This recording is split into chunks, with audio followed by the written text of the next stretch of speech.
Welcome to More Than a Few Words, a marketing conversation for business owners. This is your host, Lorraine Ball.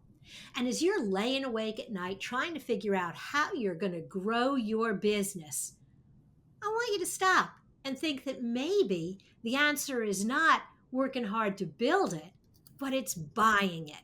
And that's what we're going to talk about today. I've invited Jon Rogers to join me for that conversation.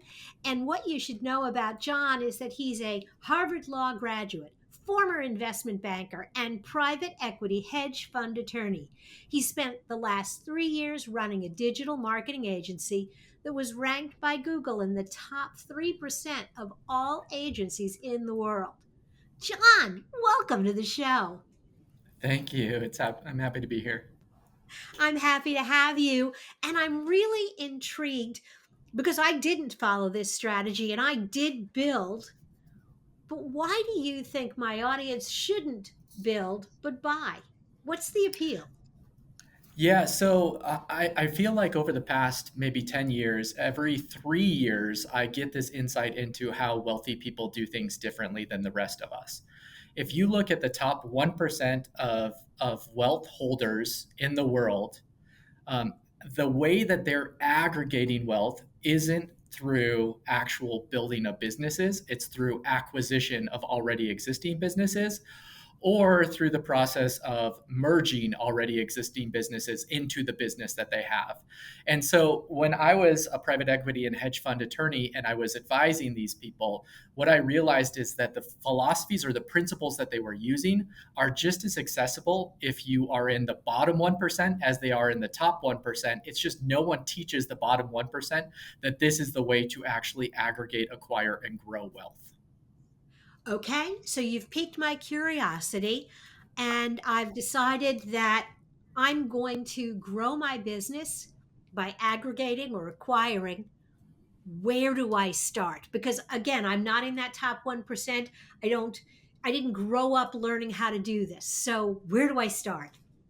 Yeah, that's really fascinating. So I had a conversation with someone a couple of days ago. He had just been downsized from his job. He was an accountant in a company that was laying off a bunch of people. And I said, okay, let me just ask you a question. If you could do anything in the world, what would you want to do? And he's like, I've always been fascinated with woodworking. And I'm like, perfect. That's a great answer. Okay. If you could do any type of woodworking, what would you do? And we had this conversation for a little bit. And so I challenged him to just make a few phone calls. And we're in Utah in this market to find out if any of the companies who matched his profile of what he would do if he would do anything in the world would be open to selling their companies. Turns out three of them were all just from this How? simple conversation.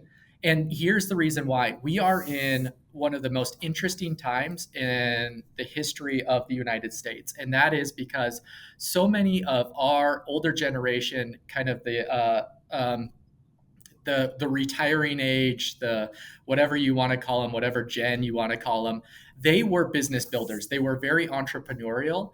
On a daily basis, 10,000 of them hit the age of retirement. From that, 12 to 15% of them were entrepreneurs.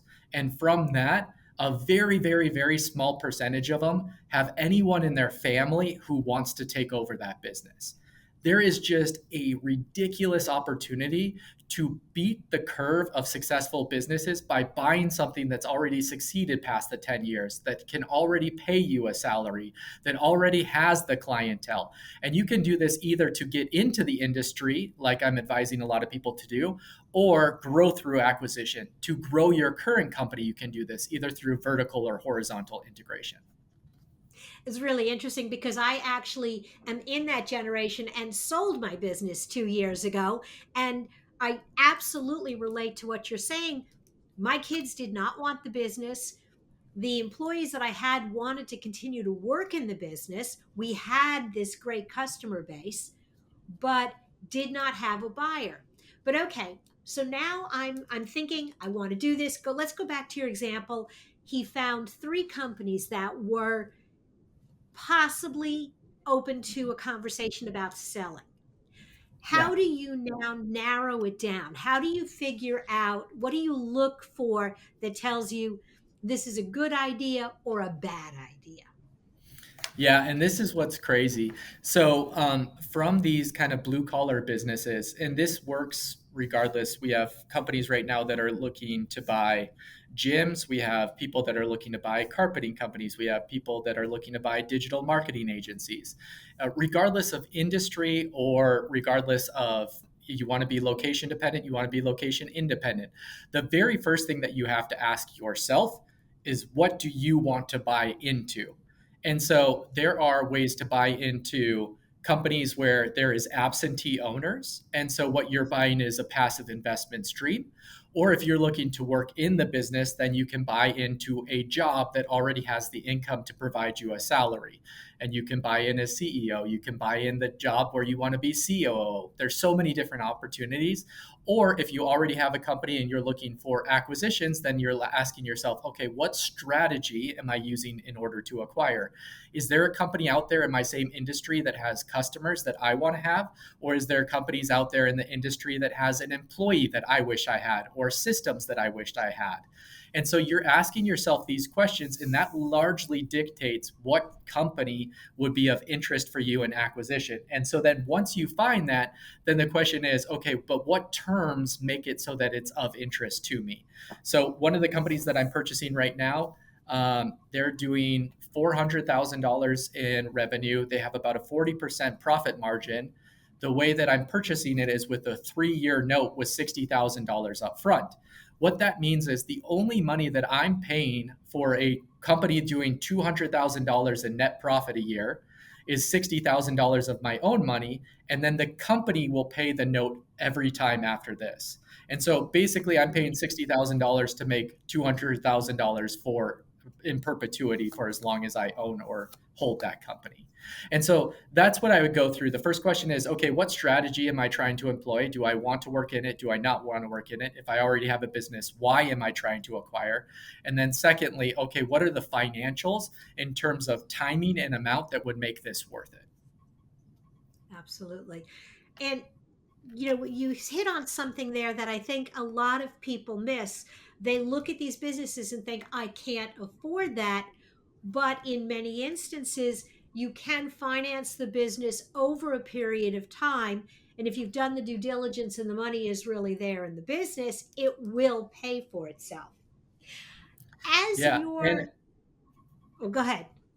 I was just going to say, and if we're talking about these baby owners, statistically speaking, 40 to 50% of them have zero plan for retirement.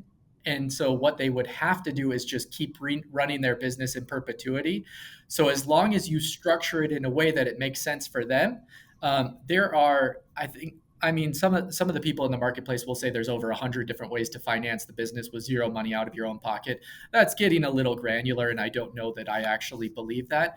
But there is no shortage of amount of strategies where you can finance any purchase of any business with almost zero money, zero amount of your own money. And again, this goes back to the principle that I said. This is what the 1% of the world are doing. They're not buying companies with their own money. They're buying companies with other people's money. And that is available to all of us. You just need to know how to look for it and where to find it. Yep, So, exactly.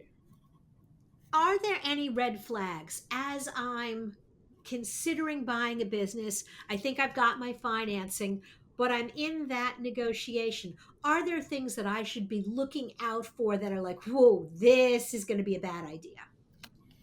Yeah, so the first thing I always encounter that's, I wouldn't say it's a red flag, it's a yellow flag for me to pause and to wait for the business owner to come back to me, is the very first thing that will happen, because most of the businesses that I'm in the process of acquiring are off market deals, meaning they're not someone is using a broker and who has already gone through the process of figuring out what it would actually take to sell a business.